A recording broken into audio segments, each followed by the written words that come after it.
হে আল্লাহ, আজ আমি সেই বান্দা যে বহুদিন আপনার দরজায় আসেনি, যে সিজদা ভুলে গিয়েছিল, যে দোয়া করতে লজ্জা পেত।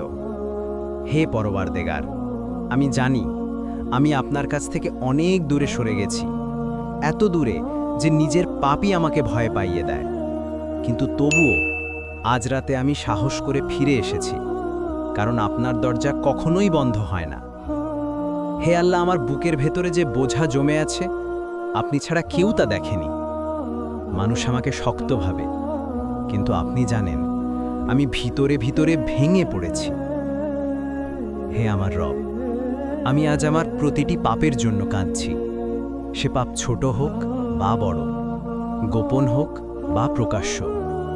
আমি স্বীকার করছি আমিই ভুল করেছি, আমিই নাফরমানি করেছি, আমিই পথ হারিয়েছি। হে দয়াময় আল্লাহ, যে রাতগুলোতে আমি গুনাহ করেছি, আজ সেই রাতেই আপনার সামনে কান্না করছি। যে চোখ দিয়ে হারাম দেখেছি, আজ সেই চোখ দিয়েই আপনার কাছে ক্ষমা চাইছি।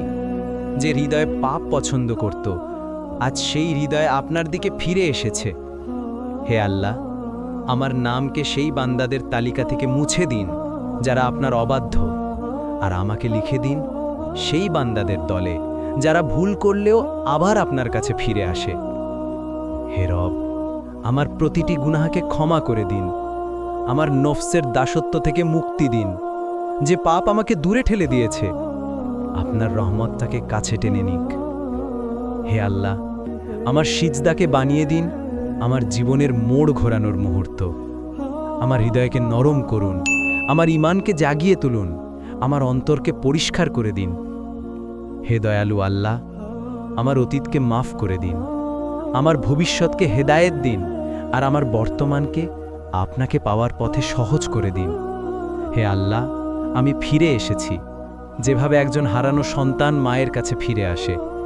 আমি মাথা নত করেছি, কারণ আমি জানি আপনার চেয়ে দয়ালু আর কেউ নেই। ইয়া আল্লাহ, আমার কান্নাকে কবুল করুন, আমার তওবাকে কবুল করুন, আমার এই রাতটিকে বরকতময় করুন, আর আমাকে এমন বানিয়ে দিন যে পাপ থেকে দূরে থাকে এবং আল্লাহর দিকে দৌড়ে যায়। আমিন ইয়া রাব্বুল আলামিন।